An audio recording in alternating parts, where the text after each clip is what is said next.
What's good, y'all? Don Bucks in the building. Welcome to another episode of Cheef and Charts, brought to you by Rap and Dough, the home of money conversations. Yo, it's birthday vibes, man. It is birthday vibes. My birthday tomorrow, y'all.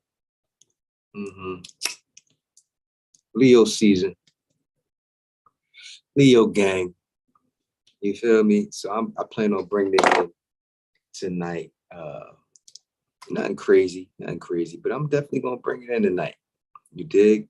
So, welcome to another episode. Hit the like, hit the subscribe, hit the notification bell for when your boy go live. Cause I don't go live the same time every day. You dig? But you know what Cheef and Chart we talking about options. We talking about getting to know these charts. You dig? Cause that be the hang up for a lot of us, the chart. So I'm bringing it to you from my perspective. This is not financial advice.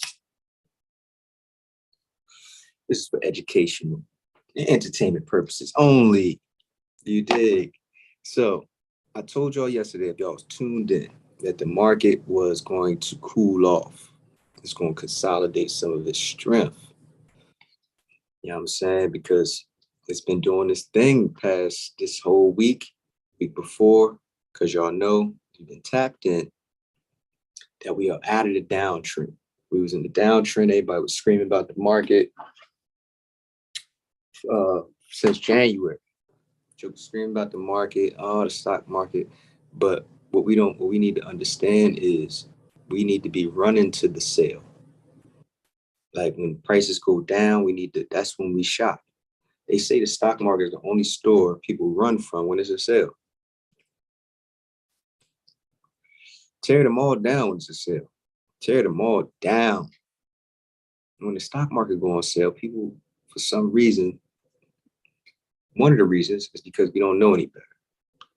It's counterintuitive. Like we think only thing we know is when stocks go up, it's a good thing.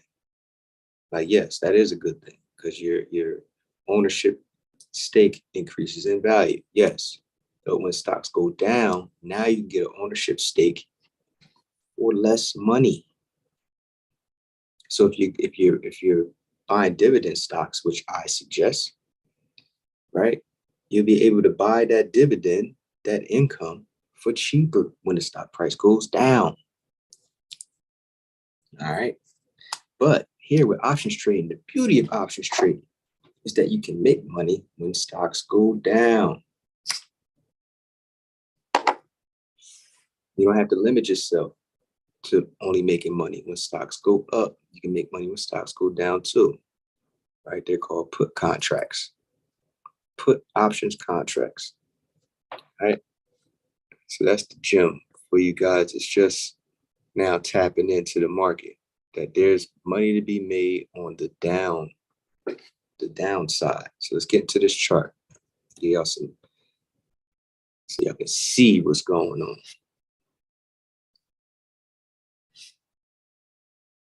Sure, see what's going on. So they go to SPY. You know we got to keep our eye on the SPY. The SPY is the overall market, S&P 500. So I told y'all we was going to cool off.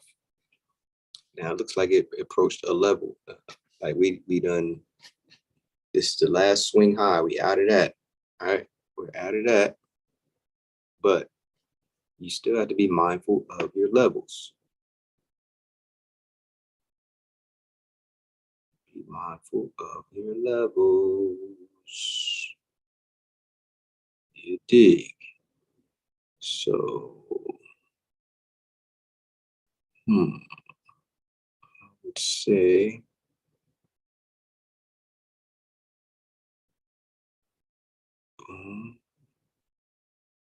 drag this joint down.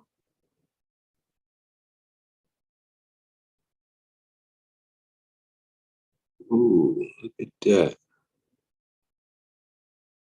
Might as well bring that joint all the way up here. This is an area. This is an area. Okay. Support and resistance areas. They're not exact lines. Right? They're not exact lines. So this is an area that it likes on the daily. This is what it looks like on the daily. So as I told y'all, it was going to cool off, and it cooled off today, right? How did I know that? It's because of all this strength here. Stuff just don't go straight up. It has to retrace on its way up. So this is one of those retracements, and we're in an uptrend because the ups are twice the size of the downs. As you can see, more green, a little bit of red. Mad green, a little bit of red. So looking for this to come down to this level here, probably Monday.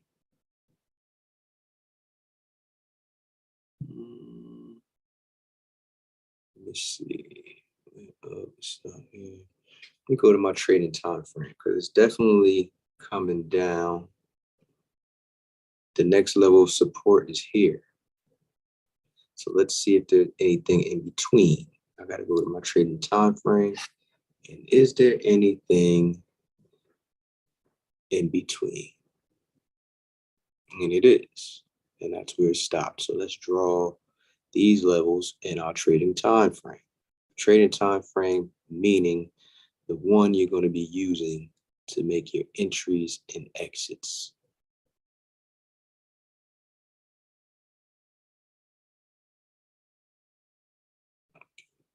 There and stop. So boom, that's a level. That level is already drawn in there. All right. So what do I see?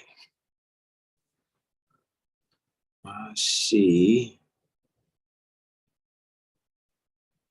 The more you look at this stuff, man, the better you're going to get. So yeah, I see some cooling off going on. I see some cooling off. Come Monday, I see. Come Monday, it can do one of two things. It can either bounce or drop through, right? It can do one of two things. So I believe, let me look at the longer time frame, which is the daily.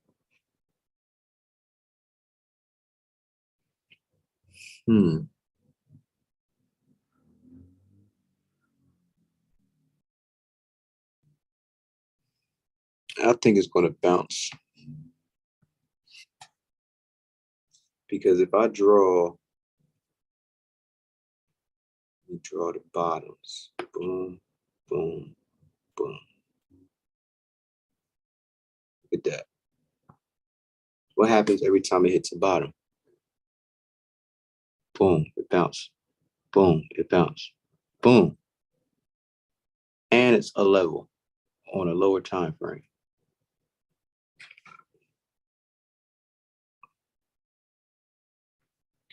There's weakness. There's not a new high in the MACD, but there's still momentum there, right? It's not a new high, but it's momentum there. I see a bounce. It has two levels to contend with. The level on the 2 hour and this level that's on this daily that it bounces off of.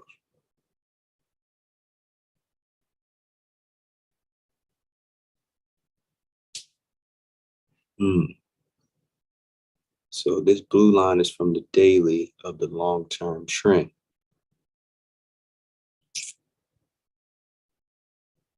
This white line is the level of the 2 hour.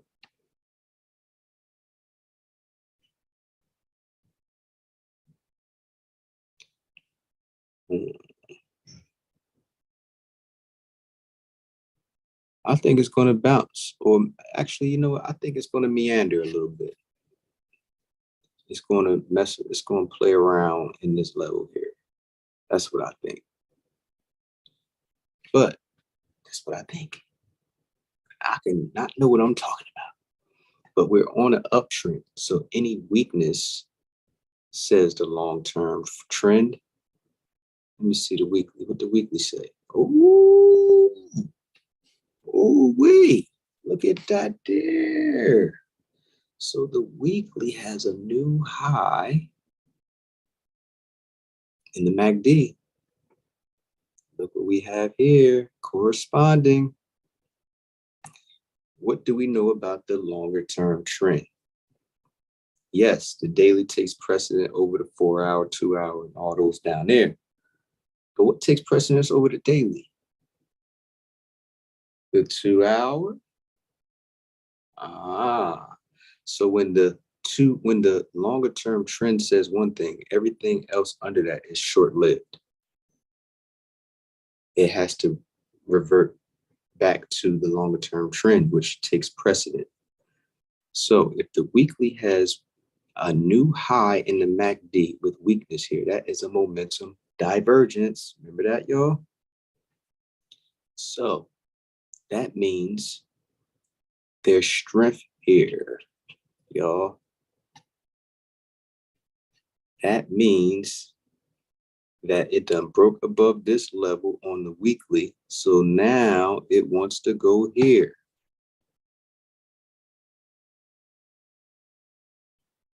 There's no resistance anymore. It broke it. It broke the level right here last week. So now it's just a slight pullback. That's all. We buying this. We buying this weakness. We buying that weakness. We see on this daily. We know what it's saying on the daily already. Oops, what I did. Messing up days. There we go. So we don't see that as much strength in the daily as we do on the weekly, but we know on the weekly it's there's strength in this jump. So let me see something right quick. Weekly, this level says 416. So yeah, it may come down to 417. That's about it. And she bouncing. That's the lowest she gonna come. 417. And then she gone. She gone. 460 is the target, baby. In the spy. 460 is the target. So don't fret. You got to know what the overall trend is. In the long-term trend, the longer time frame takes precedence over the stuff that's under it. So let's look at mine. Hope y'all getting this. Y'all getting this. So this is mine on the weekly. It's off to the races, baby, because the next stop is 53.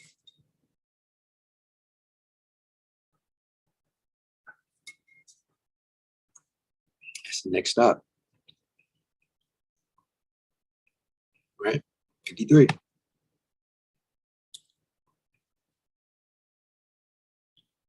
Right? We off, baby. We off to the races. We just have to make sure we put time on our contracts and pick the proper strike price. So look what we have here, y'all. What do we have here, y'all?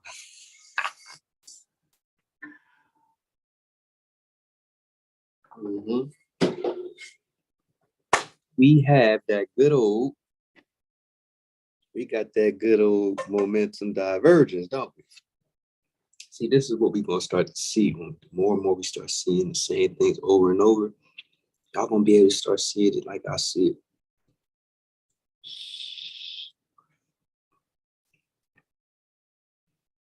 it. And look, momentum divergence.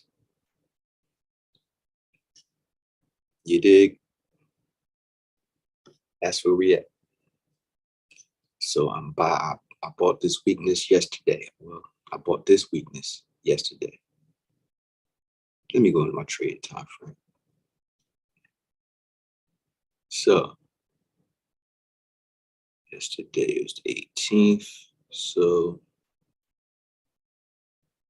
yeah, I bought all this week. All well, I ain't gonna say all of it, but I got like 4 contracts. And I got some time into next week on these joints. So I just know it's meandering around because we're on an uptrend. Look at that. Once it's bouncing between here and here right now. So I'm taking it to here, taking profit. And then once it busts through, I'm going to position here. I'm going to position here to take it to here. 46. So once it busts through, I'm in position. Once it retraces back to this level, once it's above it, I'm in position to take it to here. I'm going to take profit here. Watch, rinse, and repeat. Set up, wait for my setup, and I'm taking it to here. Same thing. I'm taking it all the way up, baby. Taking it all the way up. But I'm still in my play till next week because as y'all seen on the weekly, actually on the daily, yeah, new high on the MACD weakness. You buy that every time. Look, new high on the MACD weakness. Look what happened. You wait for it to pull back. New high in the MACD, pull back. New high on the MACD on a pullback as support. Look what happened. All right. Wash, rinse, and repeat. So you're looking for this when you're trading time frame. This is the daily. But same thing. Same thing. Right? New high in the MACD, red bar. Look what happened.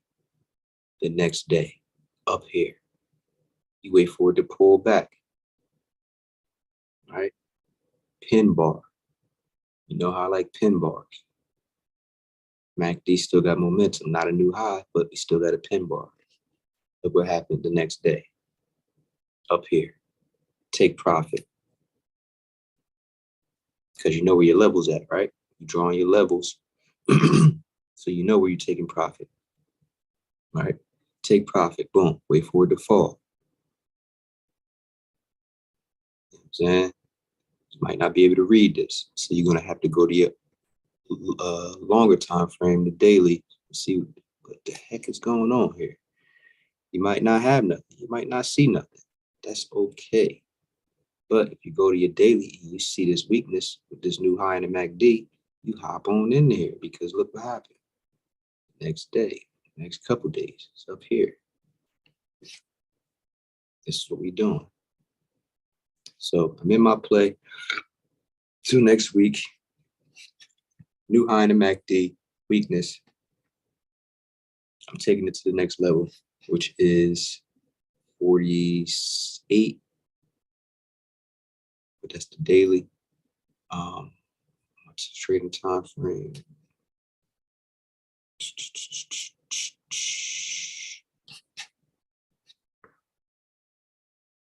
But being that it didn't go, it's still meandering. It didn't go above this where I thought it was going to go, when I thought it was going to go. So that's why I got time on the contract. That's why you need time on your contract. And I averaged in as it dropped down, but it's playing with this level. So I averaged in. That's my edge. I'm averaging in because I believe it's going. According to my weekly and my daily, I believe it's going. Let's see what happens, y'all. Like I said, we playing a probability thing here. We need to learn what the high probability situations are and then act accordingly. It's your man, Don Bucks. See y'all Monday. And remember, it ain't no competition, B. It's you versus you. Peace.